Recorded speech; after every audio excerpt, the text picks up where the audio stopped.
From the National Newsroom of the Canadian Press, I'm Rob Westgate. The annual Walk with Israel event is happening today in Toronto, under the shadow of the war in Gaza and a rise in hateful incidents. For those reasons, the city's police say they will be outnumbers, backed by officers from other forces, to keep the peace. Officials say they are expecting some protesters to disrupt the 5-kilometer walk and festival hosted by the United Jewish Appeal. Toronto police say that while they respect the right to peaceful assembly, criminal activity such as harassment or intimidation could land you in jail. Good job, Calgary. That's the message from city officials after residents responded positively to a call to conserve water. They say the demand for and the supply of water are now virtually balanced. The city's reservoirs had been in danger of running dry after a massive water main break triggered a water emergency. The city's manager of drinking water distribution, Chris Houston, says crews have made significant progress on repairs, but the job won't likely be complete for another 5 to 7 days. Another group of Canadian workers are threatening to strike over broken-down contract talks.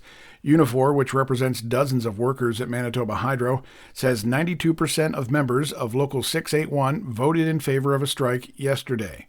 The employees, who provide the utility with meter readings, inspections, and location services, are seeking similar gains to those that have already been ratified by the Crown-owned utility for public sector workers. Without a new contract, they say they will walk off the job July 3rd. The southern U.S. continues to bake this weekend, and now forecasters say the extreme and oppressive heat wave is likely to extend into next week. In Phoenix, Arizona, temperatures there have been over 40 degrees Celsius for several straight days now, so officials have set up 24-hour cooling stations. Residents are also flocking to public pools and splash pads, including Bionette Torres and her kids. To be honest, it feels like someone grabs a blow dryer and it's just blowing it straight in your face. That's exactly how it feels. Oh yeah, and Phoenix will see a midweek high that is expected to reach 44 degrees. And finally, the Red Bull Cliff Diving World Series was in Boston this weekend. Spectators were dazzled as 24 athletes took the plunge from 27 meters above the harbor below. And while most people would shy away from such precarious heights, competitors like American Miley Carpenter admit that while it is difficult, it's also a thrilling experience. Everything happens very fast.